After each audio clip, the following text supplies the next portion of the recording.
ใดจังใดอายก็ฮักเจ้าเด้อถึงแม้นฮักเขาต้องเจอคำว่าจบก่อนพบเส้นใสน้องเริ่มสับสนเมื่อพบคนลงตัวกว่าอายเพียงพอต่อการเปลี่ยนใจเพื่อทางไปที่งดงามกว่าก็เลือกเขาสาอย่าแค่ใจอายเลยรีบค้นหาทางลงส่วนฮักเอาแค่คำอำลาเพื่อเจ้าสดใสอายขอยอมทนใจไหลค่าบอกเขาช่วยเป็นภาระนำพาเจ้าเดินสู่ฟ้าข้อความสั้นๆบอกเรื่องพังมือถือก็ได้ถ้าแม้เขาพูมาใหม่ตั้งเงื่อนไขห้ามเราพบกันหลักฐานบัตรเก่าที่ตกข้างในห้องเศร้าเหล่านั้นเก็บไว้จากเครื่องทางฝันเฝ้าทำลายสายบอกว่าจังได้ก็ให้ไปดีกับเขาจากนี้ในคำว่าเราที่บ่มีเงาอายคือผ่านมา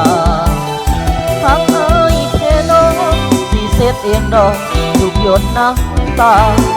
ส่งทางด้วยข้อความลาจบด้วยคำว่าอายฮักเจ้าเด้อ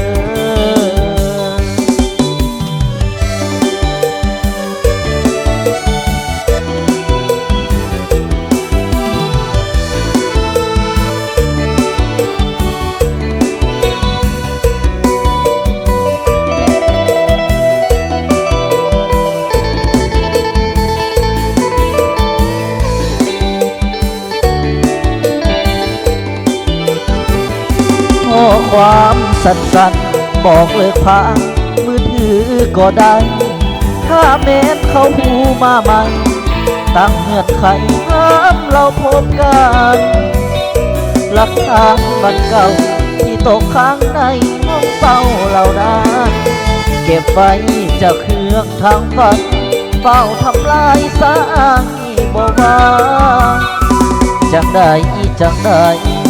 ก็ให้ไปดีกับเขาจากนี้ในคำว่าเราที่บ่มีเงาอายคือผ่านมาทั้งอายแท้น้องมีเศษเสียงดอกทุกหยดน้ำตาส่งทางโดยข้อความลาจบโดยคำว่าอายฮักเจ้าเด้อ